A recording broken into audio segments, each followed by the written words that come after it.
नमस्कार दोस्तों, आज की इस क्लास में हिंदी साहित्य से संबंधित बहुत ही बेहतरीन कंटेंट होने वाला है।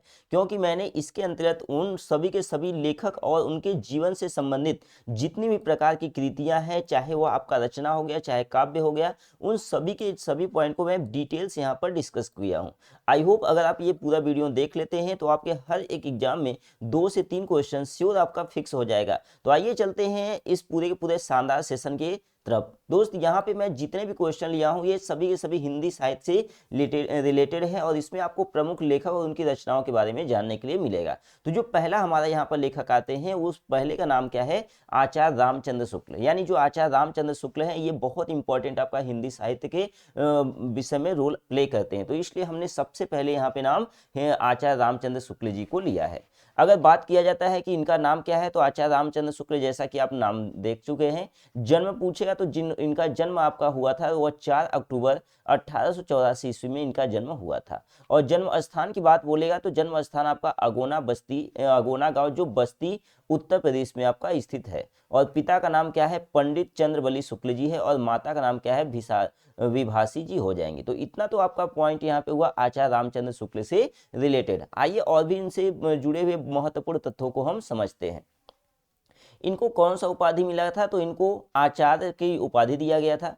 आचार्य कहाँ के ये रहने वाले थे, यानी ये किस विश्वविद्यालय के थे आचार्य? तो यानी BHU काशी हिंदू विश्वविद्यालय के थे। जो आपका BHU है ये आपका बनारस में आपका स्थित है और ये हमारा बहुत बड़ा विश्वविद्यालय है। पेशा इनका क्या था? तो इनका जो पेशा है वह लेखन व पत्रकारिता का इनका काम हुआ करता था। और इनकी जो मृत्यु थी वह 2 फरवरी 1941 ईस्वी में इनकी मृत्यु हो गई।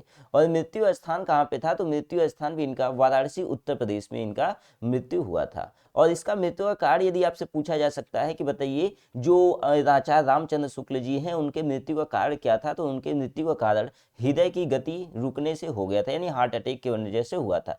प्रमुख रचनाओं की जब बात करेंगे तो चिंतामणि, विचार विथि, रसमीसा, मानसा त्रिवेणी, सूरदास, ये इनकी क्या है? प्रमुख रचनाओं के अंतर्गत आ जाती हैं। दोस्त, यदि आप मेरे चैनल पर पहली बार विजिट किए हैं तो ईमानदारी से चैनल को सब्सक्राइब करके बेल आइकन को ऑन कर दीजिए और वीडियो पसंद आ रहा है तो एक प्यारा सा कमेंट कर दीजिए। बात किया जाता है संपादन की तो यहाँ उन्होंने हिंदी शब्द सागर, काशी नागरिक प्रचारी पत्रिका, आनंद कादम्बिनी की यहाँ पे संपादन किए थे। और जो इनकी विधाएं थी वो विधाएं कैसी थी? तो 2 प्रकार की विधाएं थी। पहला आपका उनका जो विधा था वह आलोचना से संबंधित था और दूसरा आपका था निबंध और कहानी। यहाँ पे आपका निबंध और कहानी। एक क्वेश्चन और भी यहाँ पे बहुत बार आपसे पूछा जा सकता है कि बताइए वह कवि जो हिंदी साहित्य के बहुत आलोचक कवि हुए थे, तो आपको रामचंद्र शुक्ल जी याद नाम रखना पड़ेगा। यानी जो आचार्य रामचंद्र शुक्ल जी थे उन्हें हिंदी साहित्य का यहाँ पे आलोचक कवि के रूप में जाना जाता है। मतलब यहाँ पे आपको आचार्य रामचंद्र शुक्ल का नाम जाएगा।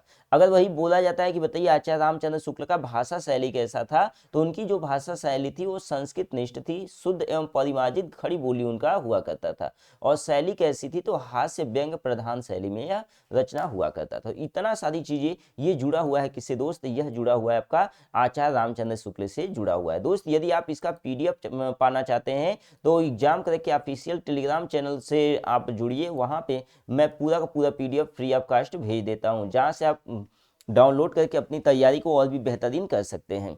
शुक्ल जी की बात बोलेगा तो शुक्ल जी एक उच्च कोटि के निबंधकार ही नहीं, यानी जो आपके शुक्ल जी हैं वे बहुत ही उच्च कोटि के निबंधकार थे। ये तो पहला पॉइंट हो गया। और उसके साथ साथ वह बल्कि युग प्रवर्तक, आलोचक भी रहे हैं। और उन्होंने कई पत्र पत्रिकाओं का संपादन भी किया है। यानी जो आचार्य रामचंद्र शुक्ल जी हैं वो बहुत सारे पत्र और पत्रिकाओं की रचना भी किए हैं। अगर इनकी कृतियां की बात करेंगे तो यहाँ पे कृतियों के बारे में बात करेंगे दोस्त, तो यहाँ पे पहला इनका आ जाएगा चिंतामणि। जो चिंतामणि है उसके 2 भाग बनाए गए थे, एक पहला और एक दूसरा। और ये दोनों चिंतामणि के जो भाग हैं वो आचार्य रामचंद्र शुक्ल जी की कृतियां हैं। विचार विधि की बात बोलेगा तो आचार्य रामचंद्र शुक्ल जाएगा। हिंदी साहित्य का इतिहास बोलेगा तो ये भी आचार्य रामचंद्र शुक्ल जाएगा। यदि आप टीजीटी दोस्त, यदि आप टीजीटी की तैयारी करते हैं, पीजीटी की तैयारी करते हैं, यदि आप एलटी की तैयारी करते हैं, जीजीआईसी की तैयारी करते हैं, DSSB की तैयारी करते हैं, या कोई भी एग्जाम की तैयारी करते हैं अगर शिक्षक भर्ती से संबंधित, तो हिंदी साहित्य का इतिहास रामचंद्र शुक्ल का सबसे बेस्ट है और सबसे यहाँ पे बेहतरीन बुक होती है। तो यहाँ पे हिंदी साहित्य का इतिहास की रचना भी किसने किया था? तो आचार्य रामचंद्र शुक्ल ने ही किया था। और सूरदास की जो रचना है वह भी आचार्य रामचंद्र शुक्ल के हिस्से में जाता है। इनसे जुड़े हुए और भी यहाँ पे हम महत्वपूर्ण रचनाओं के बारे में समझेंगे। अगर बात बोलता है रस मीमांसा, त्रिवेणी, जायसी ग्रंथावली, तुलसी ग्रंथावली, श्रम गीत सार, हिंदी शब्द सागर, काशी नगाड़ी प्रचारी पत्रिका और आनंद कादम्बिनी, ये सभी के सभी जो रचनाएं हैं, कृतियां, ये सब के सब किसकी कृतियां हैं दोस्त? यह आपका रामचंद्र शुक्ल जी का यहाँ पे चला जाएगा। और 11 वर्ष का समय, जो 11 वर्ष का समय है, ये भी आचार्य रामचंद्र शुक्ल का विधा है। अभिमन्यु वध जो आपका है, ये भी आपका जुड़ा हुआ है आचार्य रामचंद्र शुक्ल के साथ। अगर निबंध संग्रह की बात करें तो इनका जो मुख्य रूप से निबंध संग्रह है वो आपका क्या है? चिंतामणि। और जिस चिंतामणि हमने पहले ही बताया था कि जो चिंतामणि है उसको 2 भागों में लॉन्च किया गया था, पहला भाग 1 तथा भाग 2। और यहाँ पे विचार विधि भी आपका निबंध संग्रह के अंतर्गत आता है। इतिहास की बात करेंगे तो हिंदी साहित्य का इतिहास इनका क्या है? एक इतिहास है। आलोचना की बात करें तो जो सूरदास हो गया, रस मीमांसा हो गया, त्रिवेणी हो गया, ये सभी रचनाएं किसके अंतर्गत आता है? आलोचना के अंतर्गत आता है। और संपादन में अगर हम जाएंगे, यहाँ पे इन्होंने क्या क्या संपादन किया था, तो जैसी ग्रंथावली हो गया, तुलसी ग्रंथावली, श्रम गीत सार हो गया, हिंदी शब्द सागर, काशी नगर प्रचारी सेवा, आनंद कादम्बिनी हो गया, और अन्य जितने भी यहाँ पे चीज़ें, ये सब के सब क्या हैं? संपादन के अंतर्गत आते हैं। और इन्होंने और भी बहुत सारी रचनाओं को यहाँ पे दिए हैं। जैसे अगर बात बोलता है कि शुक्ल जी ने 11 वर्ष का समय काव्य कृति में किए थे, यानी अगर आपसे पूछता है कि बताइए आचार्य रामचंद्र शुक्ल का 11 वर्ष का समय क्या है, तो आपको यहाँ पे याद रखना पड़ेगा दोस्त कि वह काव्य कृति है। अभिमन्यु वध की रचना भी उन्होंने किया था, और अन्य भाषाओं में कई ग्रंथों का हिंदी में अनुवाद भी किए। और इन्हें इसमें मेगास्थनीज का भारतवर्षीय विवरण, यानी मेगास्थनीज का भारतवर्षीय विवरण भी किससे जुड़ा है? आचार्य रामचंद्र शुक्ल से जुड़ा हुआ है। अगर आदर्श जीवन की बात करेंगे, कल्पना आनंद की बात करेंगे, विश्व प्रपंच की बात करेंगे, बुद्ध चरित्र हो गया जो काव्य से जुड़ा हुआ है, स्फुट अनुवाद हो गया, और शशांक आदि, ये सभी के सभी क्या है? इनकी अन्य रचनाओं के अंतर्गत आते हैं। तो आई होप आपको ये चीजें पूरा अच्छे से क्लियर हुआ होगा। आइए हम चलते हैं उपन्यास के महाकवि उपन्यासकार हम मुंशी प्रेमचंद की तरफ चलते हैं। अगर मुंशी प्रेमचंद की बात बोलेगा तो मुंशी प्रेमचंद का नाम क्या है? मुंशी प्रेमचंद। और यहाँ पे बहुत बार आपसे पूछा जाता है कि मुंशी प्रेमचंद का बचपन का नाम क्या था, तो धनपत राय जी था। यानी मुंशी प्रेमचंद जी का जो नाम था वह दोस्त क्या था? धनपत राय। बहुत बार आपसे ये पूछा जाता है, तो आपको यहाँ पे याद रखना पड़ेगा, धनपत राय श्रीवास्तव इनका पुराना नाम था, बाद में वो बदलकर मुंशी प्रेमचंद जी रखा गया। जन्म कब हुआ था? तो इनका जन्म 31 जुलाई 1880 ईस्वी में हुआ था, यानी 31 जुलाई सन 1880 ईस्वी में हुआ था। अगर जन्म स्थान की बात बोलेगा तो आपका लमही, वाराणसी, उत्तर प्रदेश इनका जन्म स्थान चला जाएगा। और जो पिता का नाम है वह मुंशी अजायब राय जी हो जाएंगे, यानी जो इनके पिताजी का नाम है वो क्या नाम है? मुंशी अजायब राय। और माता का नाम क्या है? श्रीमती आनंदी देवी इनके माता जी का नाम हो जाता है। चलिए इनसे जुड़े हुए और भी हम चीज़ों को यहाँ पे समझते हैं, इनसे जुड़े हुए और भी चीज़ों को समझते हैं। अगर पत्नी का नाम पूछेगा तो इनकी पत्नी का नाम क्या था? श्रीमती शिवरानी देवी हो जाएगा। संतान के नाम की बात बोलेगा तो अमृत राय, श्रीपत राय और कमला देवी श्रीवास्तव, यानी इनके 3 संतान थे। पहले का नाम अमृत राय, श्रीपत राय और कमला देवी श्रीवास्तव इनके संतान का नाम हो जाएगा, यानी बच्चों का नाम चला जाएगा। इनका पेशा क्या था, इनका कारोबार क्या था? तो ये मुख्य रूप से लेखक का काम करते थे, अध्यापक भी थे और पत्रकार भी थे। यानी जो ये जुड़े हुए थे, 3 पेशा से जुड़े हुए थे। यह एक लेखक भी थे, अध्यापक भी थे और पत्रकार का भी काम किया करते थे। इनकी मृत्यु के बारे में यदि पूछा जाएगा तो आपका जवाब जाना चाहिए 8 अक्टूबर सन 1936 ईस्वी में। यानी जो मुंशी प्रेमचंद जी है उनका जो मृत्यु हुआ है वह 8 अक्टूबर सन 1936 ईस्वी में हो गया। और मृत्यु स्थान आपसे पूछेगा तो मृत्यु स्थान कहाँ पे हो जाएगा? वाराणसी, उत्तर प्रदेश चला जाएगा। आइए इनसे जुड़े हुए प्रमुख रचनाओं के बारे में हम समझते हैं। तो प्रमुख रचना में जैसे आपका करबला हो गया, प्रेम की वेदी हो गया, कर्म भूमि हो गया, रंगभूमि, गबन, गोदाम, सेवा सदन, निर्मला, सप्त सरोज, नवनिधि, प्रेम पूर्णिमा, प्रेम पच्चीसी, प्रेम प्रसून, मान सरोवर इत्यादि, ये सभी के सभी क्या है? उनकी प्रमुख रचनाएं हैं। और सबसे बड़ा उपन्यासकार जो माना जाता है वह मुंशी प्रेमचंद जी को माना जाता है, ये भी आपको नोट करते हुए चलना। यानी सबसे बड़ा जो उपन्यासकार है वो मुंशी प्रेमचंद जी हो जाएंगे। विधाएं की बात बोलेगा तो यहाँ पे निबंध, नाटक, उपन्यास, कहानी, कथा, ये सब क्या है? इनकी विधाएं हैं। और भाषा कैसी रही है? तो उनकी भाषा हिंदी, संस्कृत और उर्दू शैली में रही है।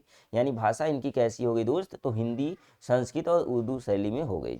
और शैली जो आपका है वर्णनात्मक हो गया, विवेचनात्मक, मनोवैज्ञानिक, हास्य, व्यंग प्रधान, भावात्मक शैली और संप्रदान, मर्यादा, माधुरी, जागरण, हर्ष, ये क्या है उनकी भाषा शैली रही है। तो इस तरीके से आपने देखा कि मुंशी प्रेमचंद जी का वहाँ पे जीवन परिचय कैसा था और उनकी शैलियाँ कैसी थी। अब हम यहाँ पे कुछ उनसे जुड़े हुए महत्वपूर्ण रचनाओं के बारे में समझेंगे, क्योंकि मैक्सिमम तौर पे एग्जाम में रचनाएं ही पूछ देता है। दोस्त, यदि आप मेरे चैनल पे पहली बार विजिट किए हैं तो ईमानदारी से चैनल को सब्सक्राइब करके बेल आइकन को ऑन कर दीजिए, क्योंकि जो आपका ये सब्सक्राइब होता है, कमेंट होता है, यह मेरे लिए एक मोटिवेशन का काम करता है। अगर आपसे पूछता है कि बताइए मुंशी प्रेमचंद जी की वह कौन सी रचना है जो अधूरी रह गई, तो एक यहाँ पे जो उनकी रचना है जिससे हम क्या कहते हैं, मंगल सूत्र कहते हैं दोस्त। क्या कहते हैं, मंगल सूत्र। यानी अगर आपसे पूछेगा कि मुंशी प्रेमचंद जी की अधूरी रचना कौन सी है, तो वह अधूरी रचना आपका मंगल सूत्र चला जाएगा। यानी मंगल सूत्र क्या है, उनकी अधूरी रचना है। अगर प्रमुख कृतियां की बात बोलेगा तो जैसे करबला हो गया, उनकी प्रमुख कृति होगी, प्रेम की वेदी प्रमुख कृति हो गई, संग्राम प्रमुख कृति हो गई। और जो मुंशी प्रेमचंद जी हैं उन्हें बादशाह कहा जाता है उपन्यास का। यानी मुंशी प्रेमचंद जी को उपन्यास का क्या कहा जाता है दोस्त, आपका बादशाह कहा जाता है। चलिए बात करते हैं यहाँ पे नेक्स्ट पॉइंट का, यानी रूठी भूमि, जो आप रूठी रानी हो जाएगा, कर्म भूमि, कायाकल्प, निर्मला, प्रतिज्ञा, प्रेमाश्रम, वरदान, सेवा सदन, ये सभी के सभी जो आपके जुड़े हुए हैं वो सभी के सभी किसके द्वारा रचित आपका ये है, तो यह मुंशी प्रेमचंद जी के द्वारा यहाँ पर रचित रचना आपका है। यानी ये सभी के सभी दोस्त किसका रचना है, मुंशी प्रेमचंद जी की रचना चली जाएगी।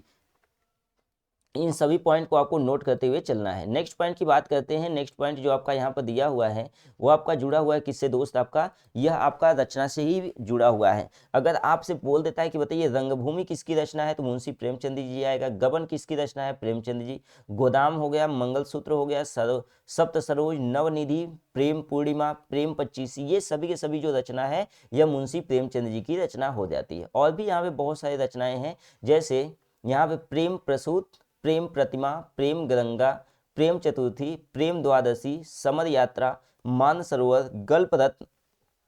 और यहाँ पे एक स्लाइड और मैं यहाँ पर ले लिया हूँ, जैसे गल्प समुच्चय की बात बोला है, मर्यादा, माधुरी, जागरण, हंस, अहंकार, सदा सुख, आजाद कथा, ये सभी के सभी जुड़ा हुआ है किससे, मैं यहाँ पे मुंशी प्रेमचंद जी के कृति से जुड़ा हुआ है। और यहाँ पे चांदी की डिबिया आपका आ जाता है, टाल स्टाई की कहानी आ जाता है, और सृष्टि का आरंभ आ जाता है। तो ये भी सब के सब क्या है दोस्त, आपका मुंशी प्रेमचंद जी की कृतियां हैं। और इसमें से कभी कभी पूछ देता है कि बताइए कि इनकी जो यह कृति है वह नाटक है कि उपन्यास है कि जीवन चरित्र है, यानी क्या है। तो उसमें भी आप समझ लीजिए, अगर उपन्यास की बात बोलेगा मेरे भाई तो आपका क्या हो जाएगा, कर्म भूमि जो आपका है वह उपन्यास के अंतर्गत आता है। कायाकल्प हो गया, निर्मला, प्रतिज्ञा, प्रेमाश्रय, वरदान, सेवा सदन, रंगभूमि, गबन, गोदान, मंगलसूत्र, जो आपका अधूरी कहानी हमने पहले ही आपको बताया। तो ये सभी के सभी क्या है, उपन्यास के अंतर्गत आते हैं। तो ये पॉइंट आपके नोट करने वाला है कि यहाँ पे मंगलसूत्र जो आपका है वो मुंशी प्रेमचंद जी की क्या है, एक अधूरी कहानी है। ये पहला पॉइंट हो गया। और उसके बाद कर्मभूमि, कायाकल्प, निर्मला, प्रतिज्ञा, ये सारे के सारे जो चीजें हैं, रचना है, वो आपके किसके अंतर्गत आते हैं, उपन्यास के अंतर्गत आते हैं। वही हम नाटक की बात करेंगे तो नाटक में जैसे करबला की बात बोलेगा तो ये नाटक की बात हो जाएगी, प्रेम की वेदी नाटक की बात हो जाएगी, संग्राम और रूठी रानी भी यहाँ पे नाटक का बात हो जाएगा। और इसमें दो बैलों की कथा भी आता है, बहुत सारी चीजें आती हैं। चलिए बात करते हैं यहाँ पे नेक्स्ट स्लाइड का। नेक्स्ट स्लाइड आपका क्या दिया है, आपसे बोला है जीवन चरित्र, यानी इनका जीवन चरित्र से रिलेटेड कौन कौन से यहाँ पे रचनाओं को उन्होंने रचित किया है। तो कलम, तलवार और त्याग, दुर्गा दास, महात्मा शेख दास आदि और रामचर्चा, ये क्या है, जीवन चरित्र के अंतर्गत आता है। और जो निबंध संग्रह है उनके कुछ विचार जो आपके रचना है वो निबंध संग्रह के अंतर्गत आते हैं। और संपादित तौर से वो क्या है, आपके गल्प रत्न और गल्प समुच्चय इनके क्या है, संपादित रचना हो जाते हैं। अब देखिए ये और भी क्या अनुदित किए हैं, ये भी आप देखते चलिए। तो अनुदित में जैसे आपका अहंकार हो गया, सदा सुख हो गया, आजाद कथा हो गया, चांदी की डिबिया हो गया, टाल स्टाई की कहानी हो गया, और सृष्टि का आरंभ हो गया, ये किसके अंतर्गत आता है, अनुदित के अंतर्गत आता है। और वही हम बात करते हैं मेरे भाई मेरे प्यारे की कहानी संग्रह की बात क्या होगा। तो कहानी संग्रह में बहुत सारी रचनाएं इनका हुआ है। जैसे बात यहाँ पे पहला हम बात करेंगे तो पहला सप्त सरोज, नवनिधि, प्रेम पूर्णिमा, प्रेम पचीसी, प्रेम प्रसून, प्रेम प्रतिमा, प्रेम गंगा, प्रेम चतुर्थी, प्रेम द्वादशी, समर यात्रा, मानसरोवर 10 भाग, कफन, ग्राम्य जीवन की कहानियाँ, प्रेरणा, कुत्ते को कहानी, मनमोदक, अग्नि समाधि और सप्त सुनमन, ये सभी के सभी क्या है, कहानी संग्रह के अंतर्गत आते हैं। चलिए बात करते हैं उनकी भाषा शैली के बारे में। अब हम यहाँ पे मुंशी प्रेमचंद के भाषा शैली के बारे में थोड़ा सा डिस्कस कर लेते हैं, क्योंकि ये बहुत ही बेहतरीन करेक्टर वाले व्यक्ति थे और इनसे बहुत ज़्यादा क्वेश्चन आपका एग्जाम में पूछा जाता है। प्रेमचंद जी की कृतियों में भाषा के दो रूप मिलते हैं, पहली बात आपको याद रखना है। अगर आपसे पूछेगा कि बताइए प्रेमचंद की कृति में कितने भाषा के रूप मिलते हैं, तो दो रूप मिलते हैं। एक रूप कौन सा है, जिसमें संस्कृत के तत्सम शब्द का प्रयोग होता है, यानी एक जो आपका है वह आपका संस्कृत के तत्सम शब्दों का प्रधानता है। और दूसरे की बात बोलेगा तो वहाँ पे उर्दू की प्रधानता पाई जाती है, यानी हिंदी तथा संस्कृत के व्यवहारिक शब्दों का प्रयोग भी किया जाता है। और एक चीज और आपसे बोलेगा कि बताइए जो मुंशी प्रेमचंद जी थे वो सबसे पहले किस भाषा में अपने रचनाओं को रचते थे, लिखने का काम करते थे, तो यहाँ पे नोट करते हुए आपको चलना है। उनकी जो मेन भाषा शैली थी वह उर्दू थी, यानी वो अपनी रचनाओं को उर्दू में लिखने का काम किया करते थे। और शब्दों के सुंदर प्रयोग से भाषा अत्यधिक सजीव, व्यवहारिक और प्रभावी बन जाती थी। और उनकी भाषा सरल, सहज, प्रभावपूर्ण, व्यवहारिक, मुहावरेदार एवं प्रभावशाली हुआ करते थे। जब भी आप उनकी कहानियों को पढ़ेंगे कभी फुर्सत से, तो आप देखेंगे कि मैक्सिमम उनकी जितनी भी कहानियां होती हैं वो बहुत ही भावुक कर देने वाली कहानियां होती हैं। प्रेमचंद जी के विषय एवं भावों के अनुरूप शैली को परिवर्तित करने में निपुण थे और उन्होंने अपने साहित्य में मुख्य रूप से 5 शैलियों का प्रयोग किया। ये भी आपसे पूछा जा सकता है कि प्रेमचंद जी ने अपने साहित्य में कितनी शैलियों का प्रयोग किए हैं, तो अपनी शैलियों में टोटल 5 प्रकार के शैलियों का प्रयोग किए हैं। पहला शैली आपका है वर्णनात्मक शैली, विवेचनात्मक शैली, मनोवैज्ञानिक शैली और हास्य व्यंग प्रधान शैली, ये सभी के सभी उनके अंतर्गत आ जाता है। और लास्ट आपका क्या आता है, भावात्मक शैली यहाँ पे आ जाता है। चलिए हम नेक्स्ट स्लाइड की तरफ चलते हैं। नेक्स्ट स्लाइड जो आपके हैं वो सुमित्रा नंदन पंत जी है, यानी जिसे हम प्रकृति का सुकुमार कवि भी कहते हैं, यानी सुमित्रा नंदन पंत। पूरा नाम क्या है, सुमित्रा नंदन पंत। इनका असली नाम, पहले वास्तविक नाम उनका क्या था, तो गोसाई दत्त इनका वास्तविक नाम हुआ करता था। जन्म की बात बोलेंगे, इनका जन्म कब हुआ था, तो यह 20 मई 1900 ईस्वी में इनका जन्म हुआ था। और जन्म स्थान कहाँ पे है, तो उत्तराखंड के अल्मोड़ा जिले के कौसानी नामक ग्राम में इनका जन्म हुआ था। और इनकी मृत्यु के बारे में अगर पूछेगा तो इनकी मृत्यु 28 दिसंबर 1977 ईस्वी में इनकी मृत्यु हो गई। आइए इनसे जुड़े हुए और भी बेहतरीन कृतियों और इनके बारे में हम समझते हैं। मृत्यु स्थान जो इनका था तो इलाहाबाद, जो अब प्रयागराज के नाम से जाना जाता है, जो उत्तर प्रदेश में पड़ता है। पिता का नाम क्या था, तो श्री गंगादत्त पंत जी इनके पिताजी का नाम। माता का नाम पूछेगा तो श्रीमती सरस्वती देवी जी चली जाएंगी। और पेशा इनका क्या था, तो लेखक, कवि, समाज विचारक, ये इनका मुख्य रूप से पेशा हुआ करता था। लेखन विधा की जब बात करेगा तो लेखन विधा इनका काव्य और गद्य जो आपका है इनकी लेखन विधा है। और साहित्य काल क्या है, तो आपका प्रकृति आधुनिक काल और छायावादी युगीन। तो यहाँ पे आपसे बोलेगा कि बताइए सुमित्रा नंदन पंत किस युगीन के कवि थे, तो यह छायावादी युगीन के कवि थे, जो आधुनिक काल के अंतर्गत आता है। और इन्होंने कौन सा आंदोलन यहाँ पे शुरू किया था, किस आंदोलन में भाग लिए थे, तो प्रकृतिवादी कवि के रूप में लिए थे। इनकी भाषा कैसी है, तो इनकी भाषा सरल, सहज, परिमार्जित, खड़ी बोली में अपनी रचनाओं को यह रचित किए हैं। शैली की बात बोलेगा तो चित्रमय इनकी शैली है, संगीतात्मक होता है और मुक्तक शैली में इनकी रचनाएं की गई है। और प्रमुख रचना में आपका वीणा ग्रंथि, पल्लव, गुंजन, ग्राम्या, चितंबरा, लोकायतन और युगांत, युगवाड़ी, कला और बूढ़ाचार्य इत्यादि इनकी क्या है, प्रमुख रचनाएं हैं। और इनको पुरस्कार की बात बोलेगा तो पुरस्कार के रूप में पद्म भूषण, साहित्य अकादमी पुरस्कार, सोवियत लैंड नेहरू पुरस्कार और ज्ञानपीठ पुरस्कार आपका मिला हुआ था। और हमने पहले ही आपको बताया था कि सुमित्रा नंदन पंत जी को प्रकृति का सुकुमार कवि कहा जाता है। बहुत बार आपका ये क्वेश्चन सभी के सभी कॉम्पिटिटिव एग्जाम में पूछा गया क्वेश्चन है।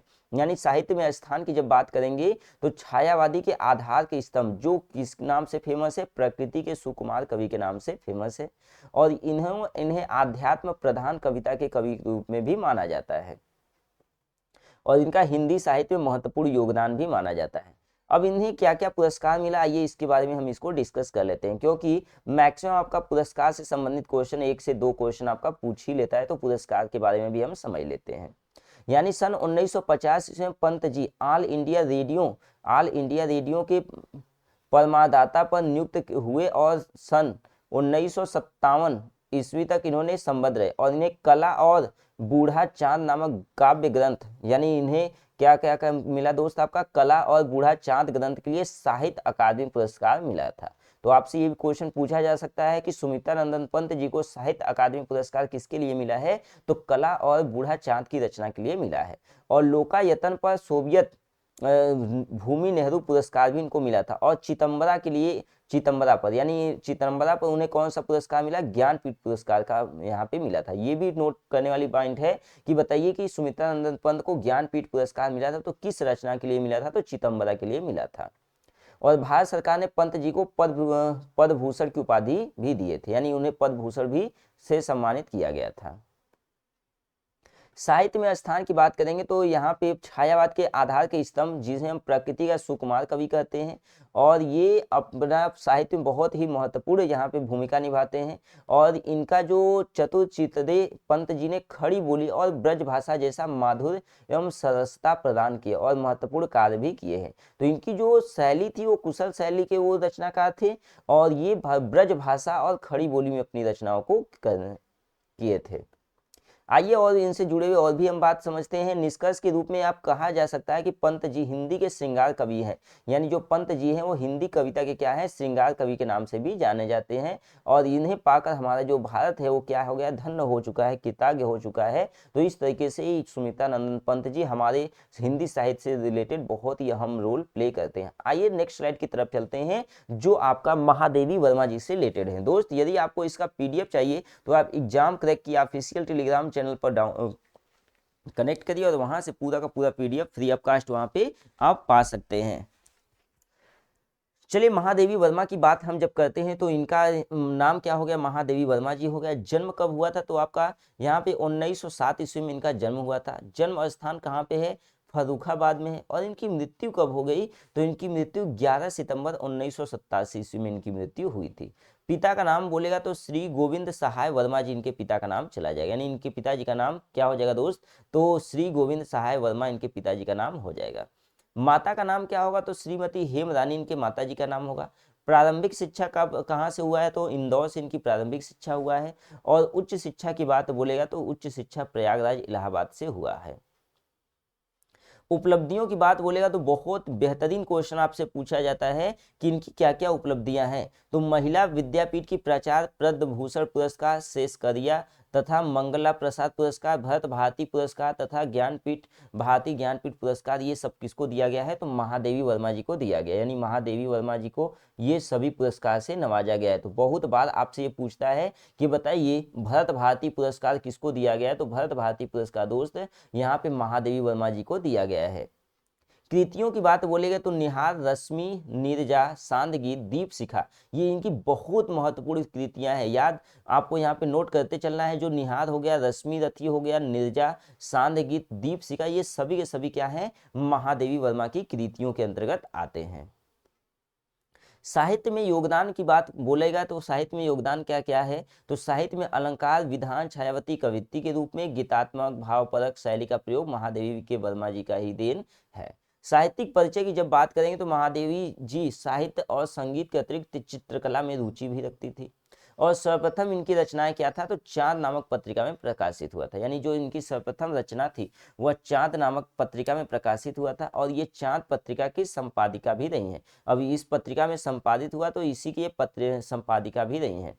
और इसकी साधना के लिए भारत सरकार ने इन्हें पद्म भूषण की उपाधि से अलंकृत किया। तो आपसे ये क्वेश्चन पूछा जा सकता है कि महादेवी वर्मा को पद्म भूषण पुरस्कार तो मिला, तो वो तो सभी लोगों को पता है, लेकिन किस रचना के लिए मिला, तो इनके साधना के लिए मिला, यानी साहित्य साधना के लिए मिला है। और इन्हें शेख सरिया तथा मंगला प्रसाद पुरस्कारों से भी सम्मानित किया गया। और वर्ष 1983 ईस्वी में उन्होंने उत्तर प्रदेश के हिंदी संस्थान द्वारा इन्हें 1 लाख रुपए और भरत भारती पुरस्कार भी दिया गया, जो हमने आपको बता दिया। और इसी वर्ष ग्रंथ काव्य ग्रंथ यामा, बहुत इंपॉर्टेंट आपका ये पॉइंट है, इसको नोट करते हुए चलना है। यानी महादेवी वर्मा की जो कृति है जिसका नाम क्या है दोस्त, आपका यामा है। और इसी यामा के लिए उन्हें भारतीय ज्ञानपीठ पुरस्कार दिया गया। और ये जीवन प्रयत्न प्रयाग में रहकर ही साहित्य साधना करती रही। और आधुनिक काल काव्य के साज श्रृंगार ने इनका अविस्मरणीय योगदान भी रहा है। और इन्हीं कारणों से इन्हें आधुनिक युग की मीरा भी कहा जाता है। तो यहाँ पे आपसे ये भी पूछा जा सकता है कि आधुनिक युग की मीरा किसे कहा जाता है, तो यहाँ पे आपका आंसर जाना चाहिए महादेवी वर्मा को। और भारतीय ज्ञानपीठ पुरस्कार किसको मिला है? तो महादेवी वर्मा जी को मिला है। भरत भारती पुरस्कार किसको मिला है? तो महादेवी वर्मा जी को मिला है। और जो यहाँ पे भारतीय ज्ञानपीठ पुरस्कार किस रचना के लिए मिला है? तो यामा के लिए मिला है। इतना पॉइंट आपको नोट करते हुए चलना है, क्योंकि ये सारे के सारे पॉइंट आपका पूछा जाएगा। और भावुकता इनके काव्य की पहचान है। और 11 सितंबर 1987 को यह महान कवित्री क्या हो गई? पंचतत्व में विलीन हो गई, यानी यह मृत्यु हो गया।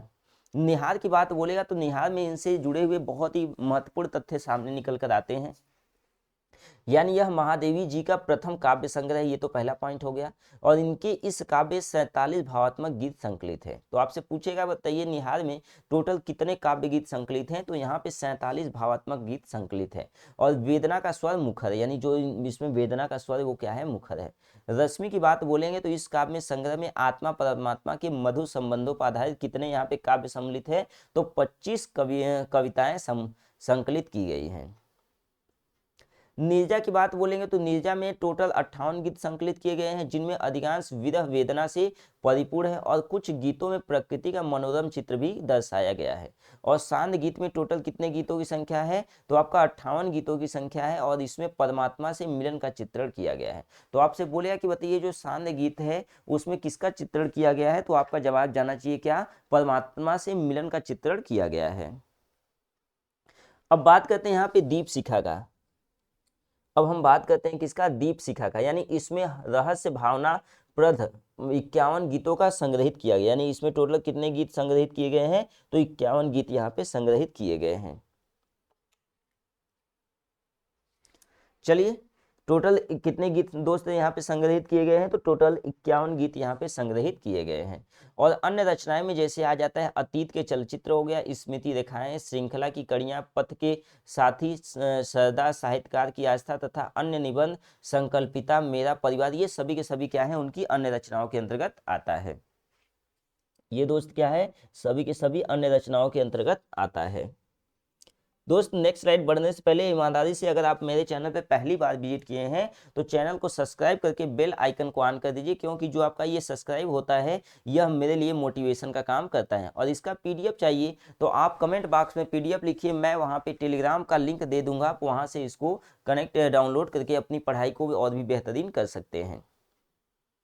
इनकी भाषा शैली की बात बोलेंगे तो जो महादेवी जी की गीतों का शैली है वो एकदम सरल है, तत्सम प्रधान खड़ी बोली का उपयोग किया गया है। और इनकी रचनाओं में उपमा, रूपक, श्लेष, मानवीकरण आदि अलंकारों का भी छटा देखने को मिलती है। और इन्हें भावात्मक शैली का प्रयोग किया है। चलिए हम बात करते हैं नेक्स्ट स्लाइड का। नेक्स्ट स्लाइड जो हमारे सामने वो जयशंकर प्रसाद जी चले जाएंगे।